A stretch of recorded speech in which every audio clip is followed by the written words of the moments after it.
Orchid lovers, ഇവിടെ come on. നിങ്ങൾ ആലോചിച്ചിട്ടുണ്ടോ എന്തുകൊണ്ടായിരിക്കും ഓർക്കിഡ് ഷോപ്പുകളിൽ ഇരിക്കുമ്പോൾ ഉള്ള ഭംഗിയും ആരോഗ്യവും വീടുകളിൽ നിൽക്കുമ്പോൾ ഓർക്കിഡിന് കിട്ടാത്തത് എന്താണെന്ന്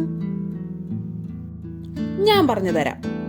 ഓർക്കിഡ് എന്ന് പറഞ്ഞാൽ അതൊരെണ്ണം മാത്രമല്ല, അതൊരു കൂട്ടം തന്നെയുണ്ട്. നമ്മുടെ നാട്ടിലെ മെയിൻ വെറൈറ്റീസ് പറയാം. ഫെലനോപ്സിസ്, ബട്ടർഫ്ലൈ ലുക്കുള്ള ക്യൂട്ട് ക്വീൻ ആണ് ഫെലനോപ്സിസ്. ഇത് ഡെൻഡ്രോബിയം, ബഡ്ജറ്റ് ബ്യൂട്ടി എന്നൊക്കെ പറയാം. നല്ല പൂക്കൾ തരുന്ന നമ്മുടെയൊക്കെ വീടുകളിൽ സാധാരണയായി കണ്ടുവരുന്നവയാണ് ഇവർ. ഇത് വാൻഡ, നല്ല ഭംഗിയുള്ള ഇലകളും പൂക്കളുമാണ് ഇവരുടെ പ്രത്യേകത. ഇത് കാറ്റ്ലിയ, ഇതിന്റെ ഫ്ലവേഴ്സിന് തന്നെ ഒരു പ്രത്യേകതയുണ്ട്.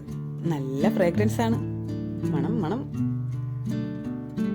ഗാർഡനിലെ VIP ആണ് നമ്മുടെ ഈ ഓർക്കിഡ് പ്ലാന്റ്സ്. ഓർക്കിഡിന് ഡെയിലി വെള്ളം ഒഴിക്കാൻ പോകരുതേ. വെള്ളം ഒഴിക്കാൻ പോകുന്നതിന് മുൻപ് മീഡിയം ഡ്രൈ ആണോ എന്നൊന്ന് ചെക്ക് ചെയ്യാൻ മറക്കരുത്. ആഴ്ചയിൽ 2 തവണ വെള്ളം ഒഴിക്കുന്നതാണ് ഏറ്റവും നല്ലത്. പോട്ടിൽ വെള്ളം കെട്ടിക്കിടക്കരുതേ, റൂട്ടിനത് താങ്ങാൻ പറ്റിയെന്ന് വരില്ല. പോട്ട് തിരഞ്ഞെടുക്കുമ്പോൾ വായു സഞ്ചാരമുള്ള ഹോൾസ് ഉള്ള പോട്ട് തന്നെ തിരഞ്ഞെടുക്കണം. സൂര്യനെ കാണിച്ച് ഭയപ്പെടുത്തുകയും ചെയ്യരുത്. നമ്മുടെ ഈ ഓർക്കിഡ്സിന് വെളിച്ചം വേണം, ചൂടല്ല. ഓർക്കിഡിനെ ഡയറക്റ്റ് സൺലൈറ്റ് കിട്ടുന്നിടത്ത് വയ്ക്കരുത്. അവർക്കത് അത്ര ഇഷ്ടമുള്ള പരിപാടിയല്ല. ഇൻഡയറക്റ്റ് സൺലൈറ്റ് ഉള്ള, അതായത് ഓർക്കിഡിന് സൂര്യനെ കാണാം, സൂര്യന് ഓർക്കിഡിനെ കാണാൻ പറ്റില്ല, അങ്ങനെയുള്ള ഏരിയയിൽ വേണം വയ്ക്കാൻ. ഡയറക്റ്റ് സൺലൈറ്റ് വരുമ്പോ ലീഫിൽ ഒരു ബ്രൗൺ സ്പോട്ട് വരും. അങ്ങനെ കണ്ടാൽ അറിയാം അവിടെ അത്ര പന്തിയല്ല. അങ്ങനെ കണ്ടാൽ ഉടനെ തന്നെ അവിടെ നിന്ന് മാറ്റുന്നതാണ് നല്ലത്. ഓർക്കിഡിന്റെ ബ്ലൂമിംഗ് സീസൺ പറയാം. ഫെലനോപ്സിസ് മോസ്റ്റ്ലി ഡിസംബർ മുതൽ മാർച്ച് വരെയുള്ള സമയത്താണ് ഫ്ലവേഴ്സ് ഉണ്ടാകാറ്. ഡെൻഡ്രോബിയമോ വർഷത്തിൽ 2 തവണ പൂക്കും. ഞാൻ എല്ലാ ഫെർട്ടിലൈസറും കൊടുക്കാറുണ്ട്, പക്ഷേ എന്റെ ഓർക്കിഡ് പൂക്കുന്നില്ല. അങ്ങനെ നിങ്ങൾക്ക് തോന്നിയിട്ടുണ്ടോ? അതിന് കാരണം ഞാൻ പറഞ്ഞു തരാം. ഒരു പ്ലാന്റ് നട്ട് ആദ്യമേ നമ്മൾ അതിന്റെ ഫ്ലവേഴ്സിനുള്ള ഫെർട്ടിലൈസർ കൊടുക്കരുത്. ഫെർട്ടിലൈസർ ചെയ്യുന്നതിനും ഒരു സമയമുണ്ട്. ഒരു പ്ലാന്റിന് ആദ്യം കൊടുക്കേണ്ടത് ഗ്രോത്തിനുള്ള ഫെർട്ടിലൈസർ ആണ്. ഗ്രോത്ത് ഉണ്ടായതിനു ശേഷം മാത്രമേ ഫ്ലവേഴ്സിനുള്ള ഫെർട്ടിലൈസർ കൊടുക്കാവൂ. ഞാൻ NPK 90 എന്ന ഫെർട്ടിലൈസർ ആണ് കൂടുതലും ഉപയോഗിക്കാറുള്ളത്. NPK 90 പറ്റി വേറൊരു വീഡിയോ ഞാൻ ചെയ്തിട്ടുണ്ട്, ഡിസ്ക്രിപ്ഷനിൽ കൊടുക്കാം, അതൊന്ന് ചെക്ക് ചെയ്തേക്കൂ.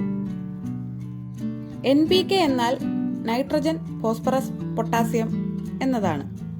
അതിലെ N നൈട്രജൻ, ഗ്രോത്തിന് കൂടുതലുള്ള, അതായത് നൈട്രജൻ കൂടുതലുള്ളത് ഗ്രോത്തിനും നൈട്രജൻ കുറവുള്ളത് ഫ്ലവേഴ്സിനുമാണ് കൊടുക്കാറ്. അത് നോക്കി നിങ്ങൾക്ക് ഏത് വേണം സെലക്ട് ചെയ്യാനെന്ന് മനസ്സിലാക്കാം. കെമിക്കൽ ഫെർട്ടിലൈസർ ഉപയോഗിക്കാൻ ഇഷ്ടമല്ലാത്ത ഒരുപാട് പേരുണ്ട്. അവർക്ക് ഓർഗാനിക്കായി ഓർക്കിഡ് പൂക്കാൻ ഞാനൊരു വളം പറഞ്ഞു തരാം. അതിനായി നമുക്ക് വേണ്ടത് ബനാന പീലാണ്, പഴത്തൊലി. ഇത് നമ്മൾ ലിക്വിഡ് ഫെർട്ടിലൈസർ ആയിട്ടാണ് കൊടുക്കുന്നത്. ഏത് പഴത്തിന്റെ പീൽ വേണമെങ്കിലും നമുക്ക് ഉപയോഗിക്കാം. ഞാൻ എടുത്തിരിക്കുന്നത് ഏത്തപ്പഴത്തിന്റെ പീലാണ്. നമുക്കിത് ചെറുതായി അരിഞ്ഞെടുക്കാം. ചെറുതായി അരിയുമ്പോൾ പെട്ടെന്ന് വെന്ത് കിട്ടും. അരിഞ്ഞു വെച്ചിരിക്കുന്ന ഈ ബനാന പീലിലേക്ക് 1 കപ്പ് വെള്ളം ഒഴിച്ച് നന്നായി തിളപ്പിച്ചെടുക്കാം.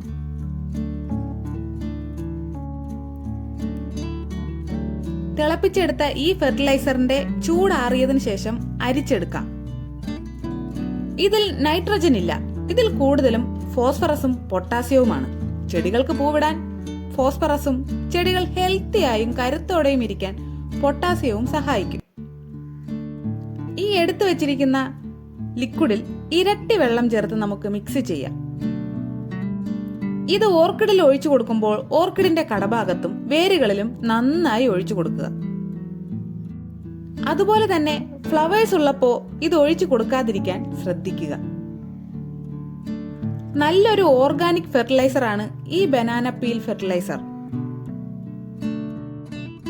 പൂക്കാതെ നിൽക്കുന്ന നമ്മുടെ ഓർക്കിഡ് പ്ലാന്റ്സ് ഒക്കെ പൂക്കാൻ സഹായിക്കുന്ന ഫെർട്ടിലൈസറാണിത്. നിങ്ങൾക്കെല്ലാവർക്കും ഈ വീഡിയോ ഇഷ്ടപ്പെട്ടോ? ഇഷ്ടപ്പെട്ടെങ്കിൽ ലൈക്ക് ചെയ്യാനും കമന്റ് ചെയ്യാനും സബ്സ്ക്രൈബ് ചെയ്യാനും മറക്കരുതേ. അപ്പോൾ എല്ലാവർക്കും ബൈ ബൈ.